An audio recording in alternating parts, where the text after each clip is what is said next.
Alright guys, just a little quick intro. Other than my regular intro, I did have a lot of trouble recording this and getting this out. I do apologize that it took so long to come out since my last story.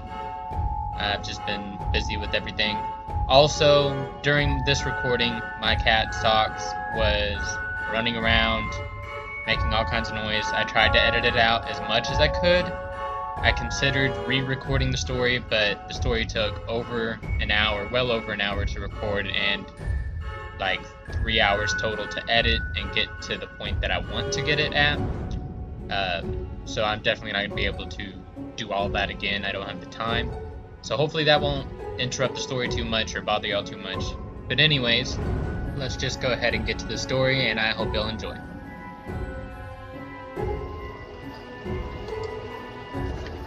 Hi, and thank you for joining me yet again for another creepy story. Tonight, we will be reading Borrasca. This one is by C.K. Walker. This is a great story, and revered by most as one of the best creepypastas. It is going to be our first multi-part series, as this is an extremely long story. It will probably be broken into 4 more parts. So, you know what to do. Sit back, relax, and get ready for a scare.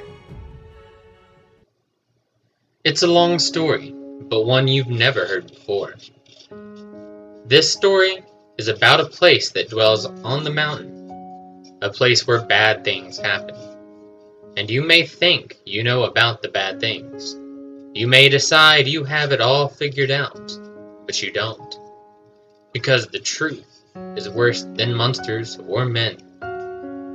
At first I was upset when they told me we were moving to some little town out in the Ozarks. I remember staring at my dinner plate while I listened to my sister throw a temper tantrum unbefitting of a 14-year-old honors student. She cried, she pleaded, and then she cursed at my parents. She threw a bowl at my dad and told him it was all his fault. Mom told Whitney to calm down, but she stormed off, slamming every door in the house on her way to her room. I secretly blamed my dad as well. I'd heard about the whispers too. Dad had done something wrong, something bad, and the sheriff's department had reassigned him to some little out-of-the-way county to save face. My parents didn't want me to know that, but I did. I was 9, so it didn't take me too long to warm to the idea of a change. It was like an adventure. New house, new school, and new friends. Whitney, of course, felt the exact opposite. Moving to a new school at her age is hard. Moving away from her new boyfriend, however, was even harder. While the rest of us packed up our things and said our goodbyes, Whitney sulked and cried and threatened to run away from home. But a month later, when we pulled up to our new house in Drisking, Missouri, she was sitting right next to me, texting viciously on her phone. Thankfully, we moved over the summer, and I had months of free time to explore the town.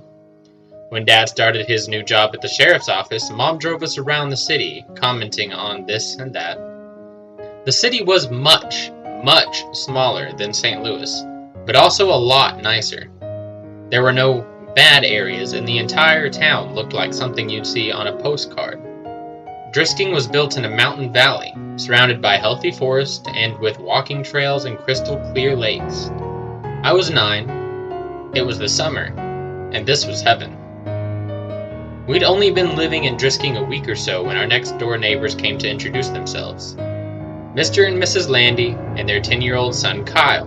While our parents talked and drank mimosas, I watched the Landys' lanky, red-headed son hung out in the doorway, shyly eyeing the PlayStation 2 in the living room.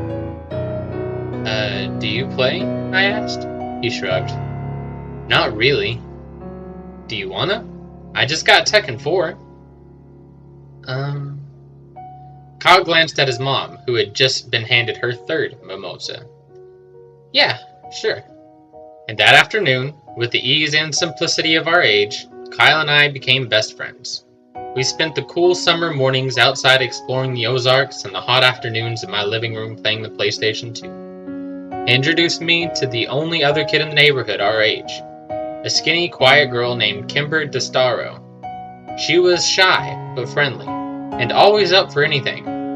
Kimber kept up with us so well that she quickly became the third wheel to our tricycle. With my dad at work all the time, my mom consumed with her new friendships, and my sister locked in a room all day, the summer was ours to take, and take it we did. Kyle and Kimber showed me where all the best hiking trails were, which lakes were the best and most accessible by bike, and where the best stores were in town. By the time the first day of school rolled around in September, I knew I was home. On the last Saturday before school started, Kyle and Kimber told me they were going to take me somewhere special. Somewhere we hadn't been yet. The Triple Tree. What's a triple tree? I asked. It's a totally awesome, totally huge treehouse in the woods, Kyle said excitedly. Pfft, whatever, Kyle. Come on, you guys. If there was a freaking treehouse, you would have already showed me. Nuh-uh, we wouldn't have, Kyle shook his head. There's a ceremony for first-timers and everything. Kimber nodded eagerly in agreement, her dark orange curls bouncing off her tiny shoulders. Yep, it's true, Sam. If you enter the treehouse without the proper ceremony, you'll disappear and you'll die. My face fell. Now I knew they were making fun of me. That's a lie. You guys are lying to me. No, we're not, Kimber insisted. Yeah, we'll show you. We just have to get a knife for the ceremony and we'll go. What? Why do you need a knife? Is it a blood ceremony? I whispered. No way, Kimber promised. You just say some words and carve your name into the triple tree. Yep, it just takes like 1 minute, Kyle agreed. And it's a really cool treehouse? I asked. Oh yeah, Kyle promised. Okay, I guess I'll do it then. Kyle insisted on using the same knife he used during his own ceremony, but we paid a price to get it. Miss Landy just happened to be home with her youngest son Parker, and despite Kyle's many objections, his mother insisted he take his 6-year-old brother with him. Mom, we're going to the treehouse. It's only for older kids. Parker can't go. I don't care if you're going to see an Exorcist movie marathon. You're taking your brother with you. I need a break, Kyle. Can't you understand that? And I'm sure your friends won't mind. She flashed Kimber and me a challenging look. Right? Not at all, Kimber said, and I nodded in agreement. Kyle made a loud, dramatic sigh and called his brother. Parker, put on your shoes. We're leaving now. I'd met the youngest Landy several times before and found out he was unlike his older brother in looks as in disposition. Where Kyle was wild, excitable fireball with hair to match, I found Parker to be an anxious, fidgety boy with small eyes and dark brown hair.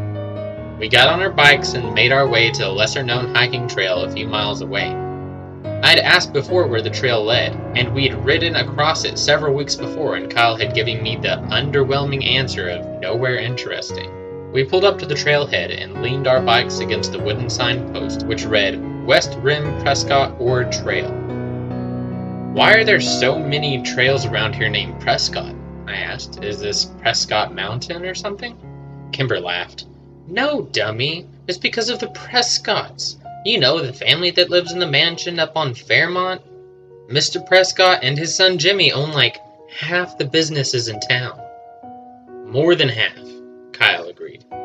Which ones does he own? Does he own the GameStop? The only store in Drisking I really cared about. I don't know about that one. Kyle wound a lock around the 4 bikes and clicked the bar into place. Then spun the numbers on the dial. But like the hardware store, the pharmacy, Glitton's on 2nd, and the newspaper. Did they start this town? I asked.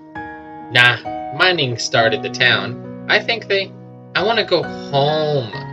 Parker had been so quiet I'd completely forgotten he was there. You can't go home, Kyle rolled his eyes. Mom said I had to bring you. Now come on, it's only a 2-mile walk. I want to take my bike, Parker answered. Too bad, we're going off trail. I don't want to go. I'll stay with the bikes. Don't be such a wussy. I'm not. Kyle, be nice, Kimber hissed. He's only 5. I'm 6, Parker objected. I'm sorry, 6. You're 6, Kimber smiled at him. Alright, fine. He can hold your hand if he wants. But he's coming. Kyle turned and stared up the trail. Kyle was right. It wasn't a long walk. Only a half-mile down the trail, and then another half-mile hike on a well-treaded path up the mountain. It was a steep climb, though, and by the time we got to the treehouse, I was winded. "What do you think?" Kyle asked excitedly. I studied the tree as I caught my breath. It's pretty awesome," I smiled, and it was. They hadn't lied. The treehouse was the biggest I'd ever seen. It had multiple rooms, and there were actual curtains in the windows. A sign above the door said Ambercott Fort, and a rope ladder hung below the tree hold, missing several planks. "I'm going up first," yelled Parker, but Kimber caught his arm. "You have to do the ceremony first, or you'll disappear," she reminded him. "That'd be fine with me," Kyle grumbled. I was eager to get into the fort myself. "Give me the knife," I held out my hand. Kyle smiled and dug the switchblade out of his pocket. "There's some space in the back to carve your name." I opened up the knife, walked around the tree looking for an empty spot. There were so many names on that tree that I had to crunch down to look near the bottom since I couldn't reach any higher. I spotted both Kyle and Kimber's carvings on the tree, and I finally found a spot I liked near the ladder. I bit my tongue and carved Sam W. into a blank piece of bark underneath someone named Paul S. Parker. "Alright, let's go." I ran over to the rope ladder. "Wait," Kyle yelled. "You have to say the words first." "Oh yeah, okay, what are they?" Kimber sang them out. "Underneath the triple tree there is a man who waits for me, and should I go or should I stay, my fate's the same, either way." "That's creepy," I said. "What does it mean?" Kimber shrugged. "No one knows anymore, it's just tradition." "Okay, can you sing it one more time slower, please?" Once Parker and I had recited the poem, we were ready to go. I climbed the rope ladder first and took stock of my new surroundings. The treehouse was more or less empty, just a dirty rug here and there and some trash. Old soda cans, beer cans, and fast food wrappers. I went room to room, 4 in total, and found nothing of real interest until the last one. An old mattress lay in the corner on piles of musty, ripped clothing scattered the floor. "Did a hobo live here?" I asked. "No, this room has been like this for as long as I can remember," Kyle said from the doorway behind me. "It smells gross," I said.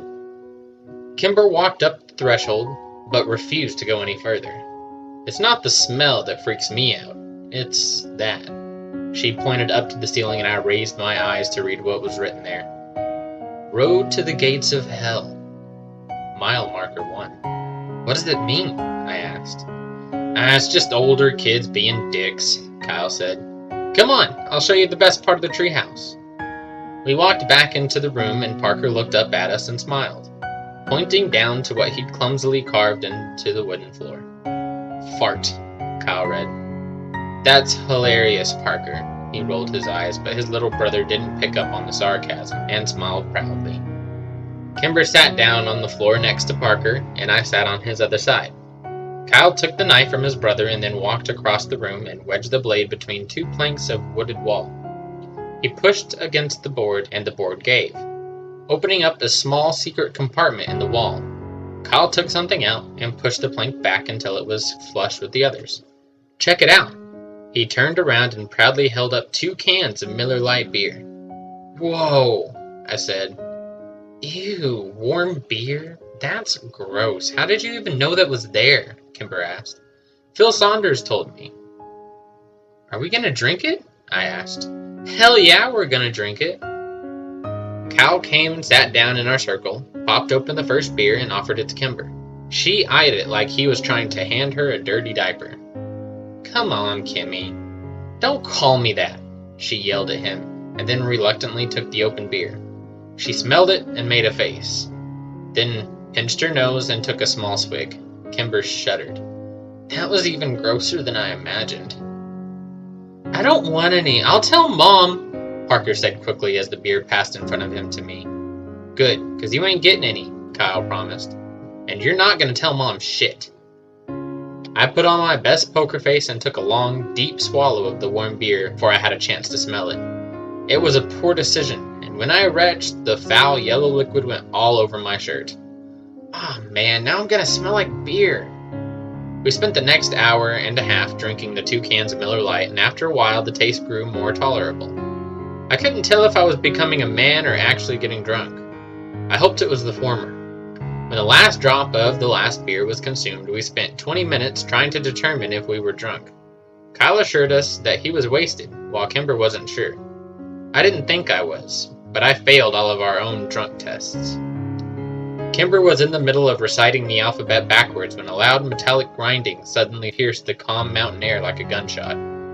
Kimber stopped talking and we went a few minutes staring at each other, waiting for the noise to end. Parker curled into Kimber and put his hands over his ears. After what seemed like 10 whole minutes, the sound ended as suddenly as it had begun. "What was that?" I asked, and Parker mumbled something into Kimber's sweatshirt. "Do you guys know?" I tried again. Kimber stared at her feet as she crossed and uncrossed them. "Well, it's nothing," Kyle answered finally. "We hear it sometimes in town. It's not a big deal. It's just louder up here." "But what's making the sound?" "Borrasca," Kimber whispered without taking her eyes off her feet. "Who's that?" I asked. "Not who, where," Kyle answered. "It's a place." "Another town?" "No, it's just a place in the woods." "Oh." "Bad things happen there," Kimber said more to herself than me. "Like what?" "Bad things," Kimber repeated. "Yeah, don't ever try to find a dude," Kyle said behind me, "or bad things will happen to you too." "But like, what bad things?" I turned around. Kyle shrugged and Kimber stood up and walked over to the rope ladder. "We'd better go. I have to get home to my mom," she said. We climbed down the ladder one by one and then started to walk back to the trail in an unfamiliar silence. I was dying of curiosity about Borrasca, but I couldn't decide if and what to ask about it. "So, who lives there? Where?" Kyle asked. "Borrasca, the skinned men," Parker answered. Kyle laughed. "Only babies believe that." "Like men who are skinned? Like their skin is gone?" I asked excitedly. "Yeah, that's what some kids say. But most of us stop believing that, though, when we turn into the double digits," Kyle said. I looked back at Kimber, who was still 9 like me, but she was staring down the trail, ignoring us. That seemed to be the end of the conversation. By the time we reached our bikes, the awkwardness was gone and we were giggling, trying to decide if we were too drunk to bike home. School started 2 days later and I'd completely forgotten about Borrasca. When Dad pulled up to the curb to drop me off that morning, he locked the doors before I could get out. "Not so fast," he laughed. "As your father, I get the privilege of giving you a hug and telling you to have a good first day at school." "But Dad, I gotta go meet Kyle by the flag before the first bell." "And you will, but you're gonna give me a hug first. In a few years you'll be driving yourself to school. Let me be your dad while I still can." "Fine," I said, exacerbated, and leaned over to give my dad a quick hug. "Thank you. Now go meet your friend. Your mom will be waiting here to pick you up at 3:40. "I know, Dad. Why can't I just take the bus like Whitney?" "When you're 12, you can take the bus," he smiled and unlocked the doors. "Until then, I get to drop you off in the mornings. If you think it'd make you look cooler, you can ride in the back seat, behind in the cage." "Dad, just don't." I threw open the door of his cruiser before he could say anything more and ran as he laughed behind me. Kyle was already waiting for me at the flagpole, and he'd found Kimber too. "Dude, you almost missed the bell," he yelled when he saw me. "I know, I'm sorry." "Whose class are you in?" Kimber asked. She was wearing a red sweater and leggings with frogs on them. Her curly orange hair brushed into ringlets, and her lips were pink and shiny. She'd never looked prettier, and I was surprised to realize I'd never really seen Kimber as a girl.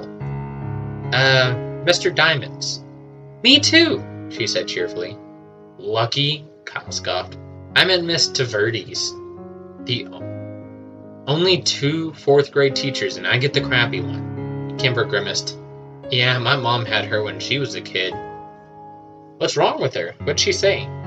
Just that she's strict and gives out homework on the weekends. On the weekends? Fuck! Excuse me, Mr. Landy? I immediately recognized the tall man that had suddenly appeared behind the white-faced Kyle. Sorry, sir. I meant dang. Kimber giggled. I'm sure you did.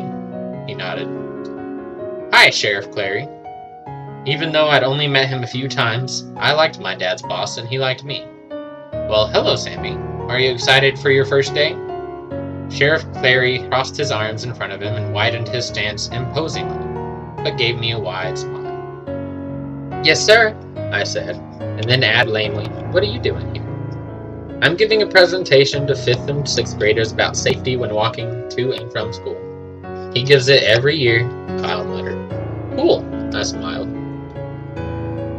Sheriff Clary nodded at me and turned and walked away. I looked around confused. Where's Kimber? She took off. She's annoyingly on time to everything. And as if to illustrate his point, the bell rang. We both ran up the stairs and inside. I walked into class and saw that Kimber had saved me a spot next to her at the back. Mr. Diamond, a short, round man of 40 or so, nodded at me when I came in. Mr. Walker, I presume? Yeah, that's me. I mumbled as I rushed past him to get to the desk next to Kimber. Welcome to Drisking Elementary. And as for the rest of you, welcome back. Go Grizzlies. The class echoed a reluctant and subdued, Go Grizzlies. Kimber introduced me to the other kids in the class throughout the morning. Most of them were nice, if sort of underwhelmed by me. They said their hellos and asked where I was from, and the conversations usually ended with an unimpressed, okay. A group of girls who sat near the front snuck looks at us all morning and snickered. I asked Kimber who they were and she just shrugged. During our second break, they came up and talked to me. Are you friends with Kimber DeStaro? The tall, dark-haired girl asked me. Yeah, I answered and looked out at Kimber. She was watching me with worried eyes. Are you related to her? No. I didn't think so, because you don't have orange hair. I didn't know what to say to that. You don't have to be friends with her, you know, said the second girl with the oddly round face. I want to be friends with her. A third girl behind the other two snorted. She had a pretty auburn hair and a rude upturned nose.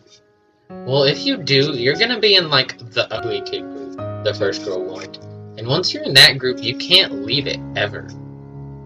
Better than the bitch group, I said. Rude nose and round face gasped, the dark hair smiled. You'll see.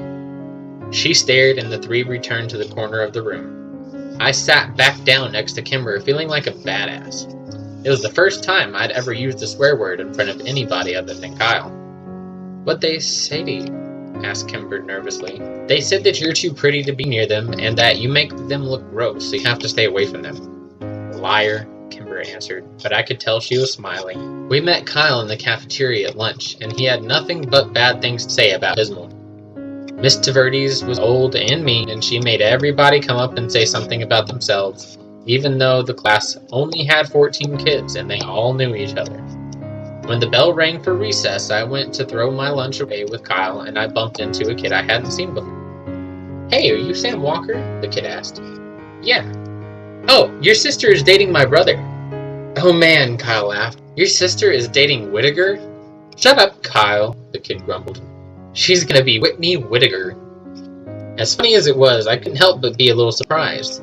Not that I'd been paying attention, but I'd only seen Whitney out of her room once over the summer. Where'd she meet him? I asked the Whittaker kid. I don't know, probably at his job. His job where? He works at Drisking Water. It didn't make any sense to me, but I shrugged it off. I did remember my mom giving Whitney some menial tasks like getting the car washed and setting up the utilities to get her out of the house. Maybe she met him once and they started dating over text. Teenagers were weird. The rest of the school week followed much like the first. We were well into the first month when I heard someone mention the skinned men again. We were out on the playground and Kyle and I were trying to start a fire with 2 large wood chips. I'd just given myself a splinter when the distant sound of metal grinding on metal flooded over the playground, silencing every one of us. Borrasca, I said in awe. Yep, said Phil Saunders. The skinned men kill again. Hey, Kyle said only babies believed in skinned men. I threw an accusatory look at Kyle. They do. Phil is just stupid. I am not. Ask Danielle. She's seen them. Phil scanned the playground and then yelled at a blonde girl, talking to Rude Nose. Hey Danielle, come here. The blonde girl rolled her eyes but came skipping over anyways. What do you want? I told you Kayla doesn't like you, Philip. No, tell them about the skinned men.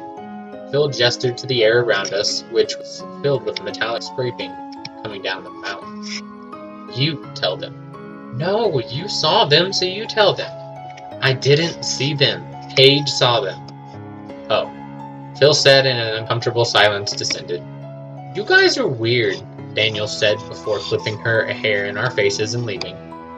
Who's Paige? I asked when she'd gone. Her sister, Phil said. Paige disappeared when we were like 5, Kyle said. After she saw the skin thing, Phil added. The sounds from the mountain abruptly ended, and the subdued atmosphere of the playground disappeared with it. When the bell rang, Kyle lined up in his class line since Phil was in my class. I made sure I was behind him. The teachers began to count us off. Hey, what else do you know about Borrasca? I whispered to him. My brother said that's where people go when they disappear. To Borrasca. What happens to them there? Bad things, he said, and then shushed me when I asked him what that meant. The year dragged on, and it wasn't until Christmas break that I heard the machine at Borrasca again. It was December, and there was a thick blanket of snow on the ground which only served to amplify the noise from the mountain. I sat in my room listening to it for a few minutes, trying to decide what was happening in the place that bad things happen. I saw my dad's cruiser pull up out the window and went down the stairs to greet him. As I passed my sister's door, I heard her giggling in that annoying teenage girl way, and I cringed. I hope Kimber never got like that. Dad! I skidded on the landing just as he opened the door. My dad stomped the snow off his boots and threw open his arms. Sammy, how many years has it been? He joked. It was true, I hadn't seen much of my dad lately, since he was working so much. Doing what I didn't know, since this was the quietest, lamest town ever. Mom thought the sheriff was grooming Dad for his job since Clary was so old, and Dad never really agreed or disagreed with her. He'd only been at the department 7 months after all, and he doubted people in the county would ever vote for him. Hey Dad, do you hear that? That machine-sounding noise? Yep, I hear it in town every now and again. Do you know what it is? I asked the sheriff about it, and he told me the noise comes from private property up in the Ozarks. Is it the property called Borrasca? I asked quickly. I have no idea. Borrasca? Where'd you hear that? I shrugged. Kids at my school. Well, it's nothing to worry about, Sammy. Probably just some logging equipment. But is the place called Borrasca? Like, have you ever heard that name before? Nope, I haven't heard that name before.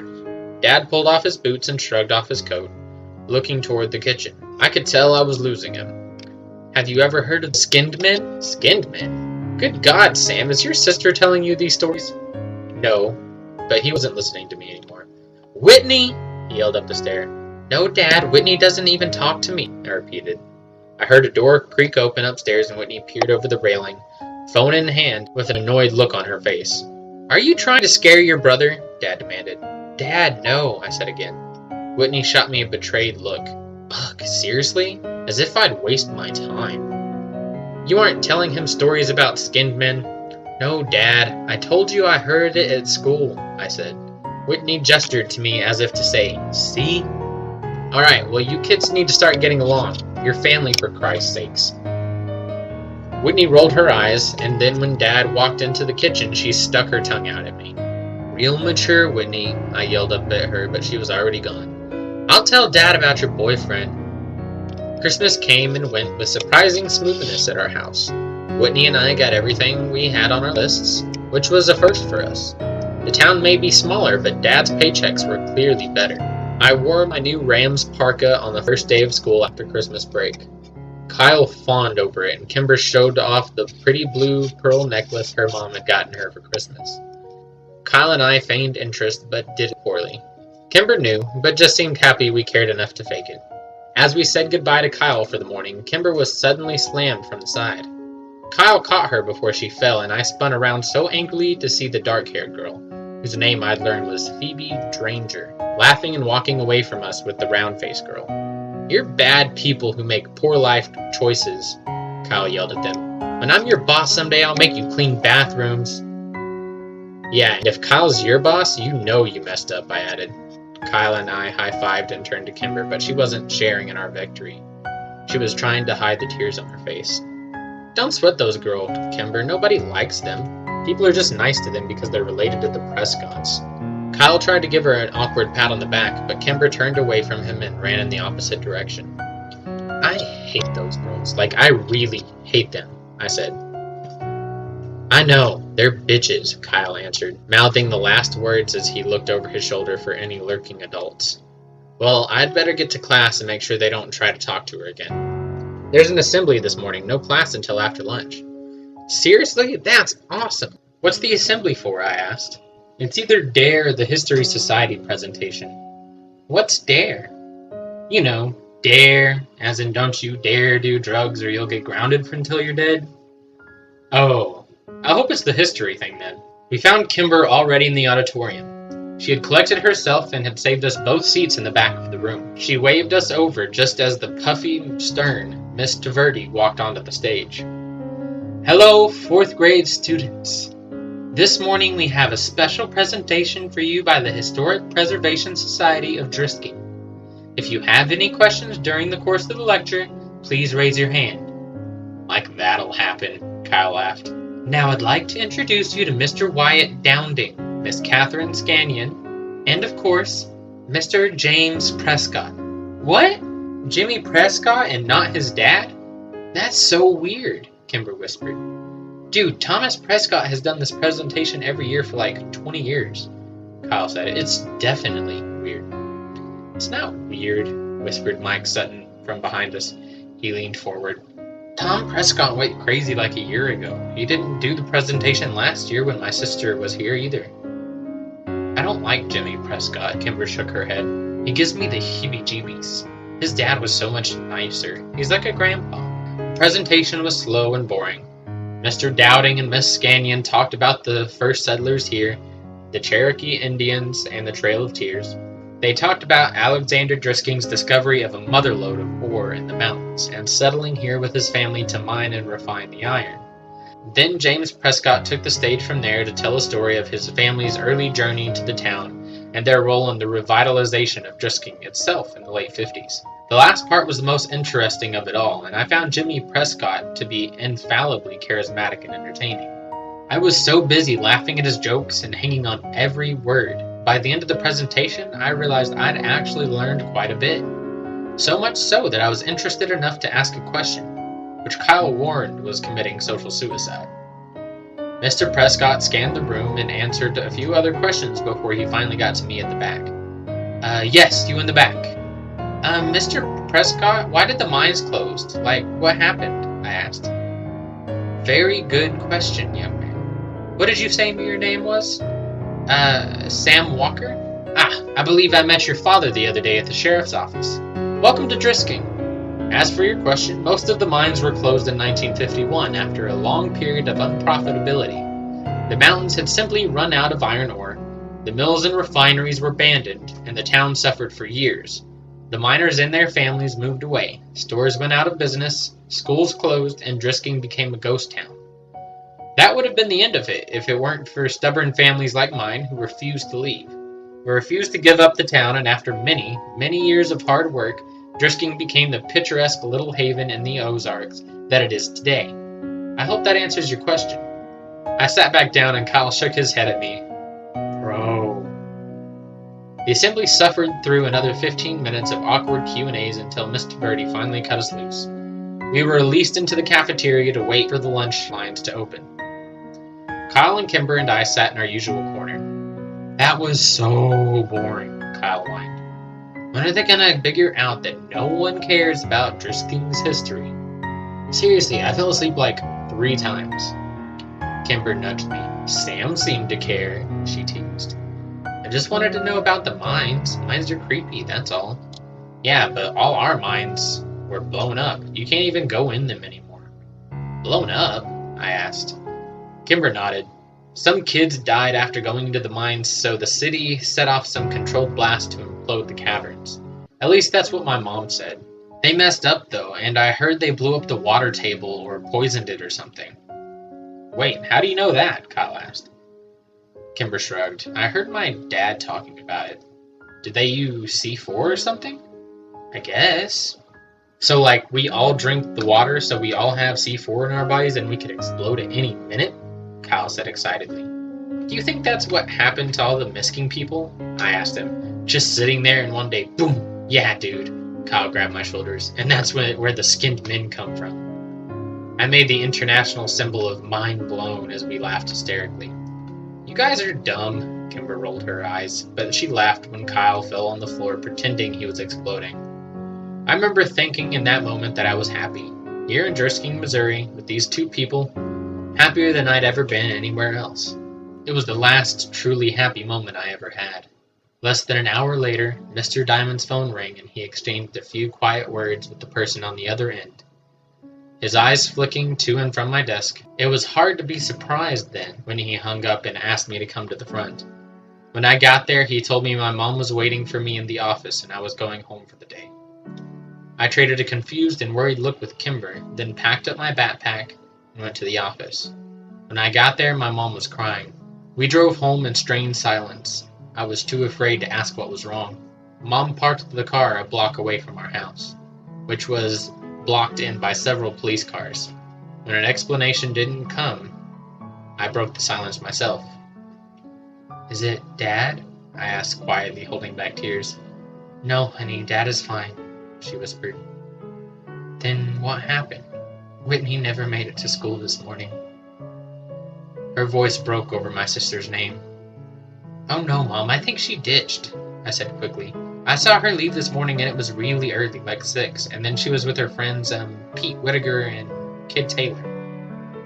We know all about that, Sam. But they made it to school and Whitney wasn't with them. They said she wanted to stop by the Circle K near Drisking High, so they left her there.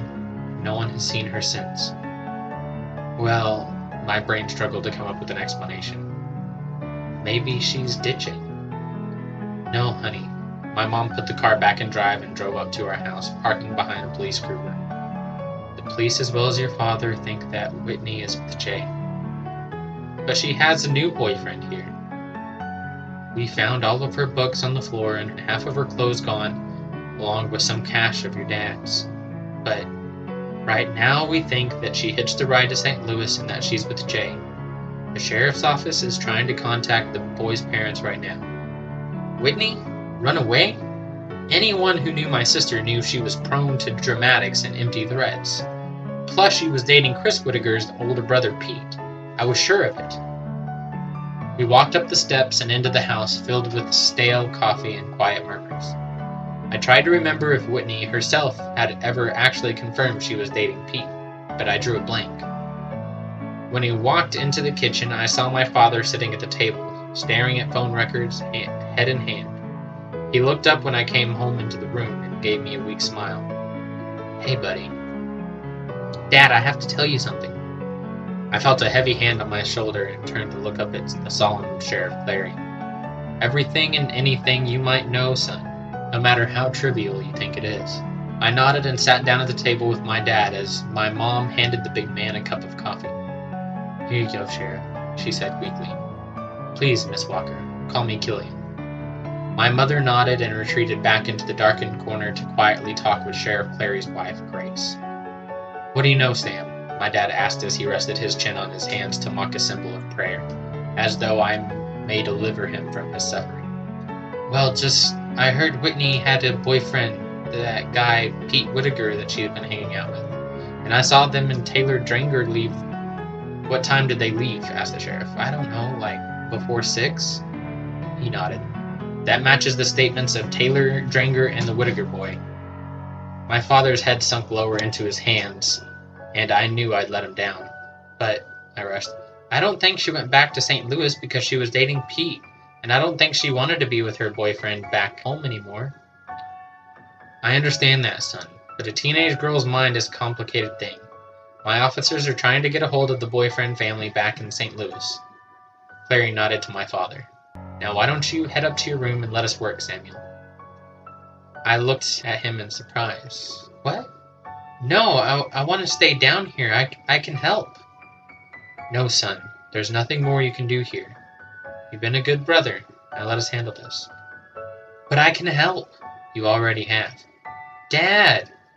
I looked over at my dad with begging eyes. Go to your room, he said quietly. And after a moment, I balked. Dad! Now! I was so angry. I did the only thing that I could to make my rage known.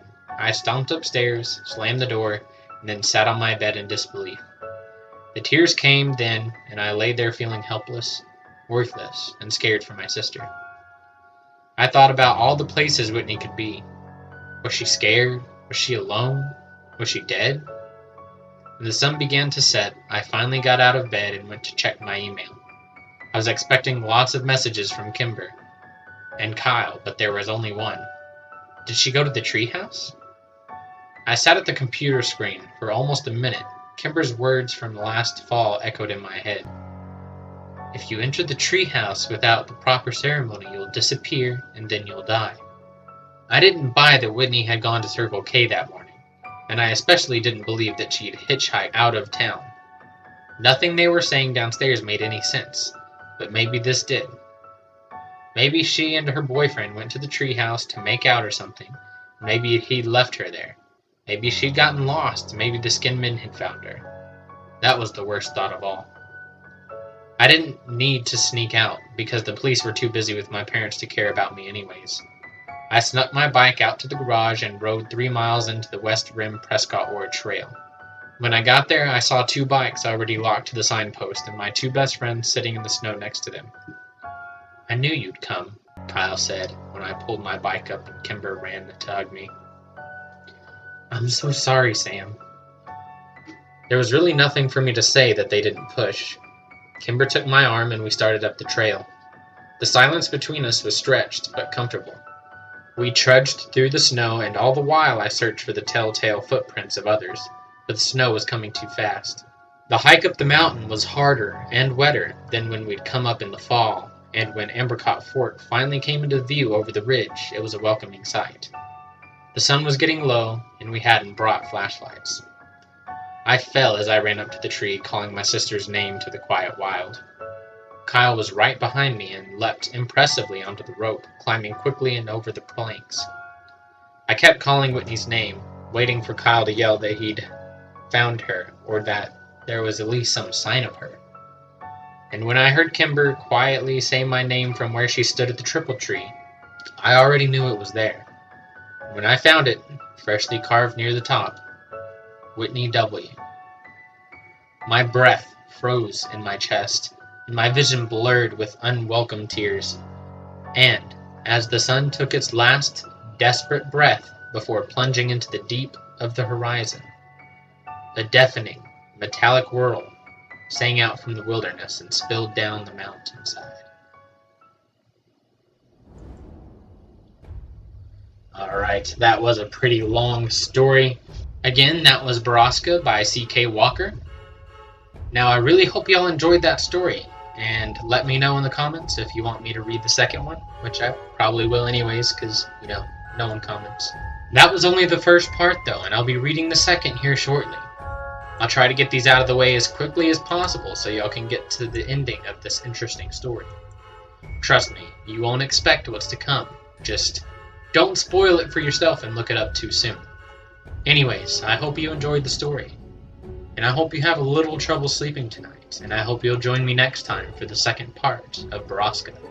But for now, goodbye, and good night.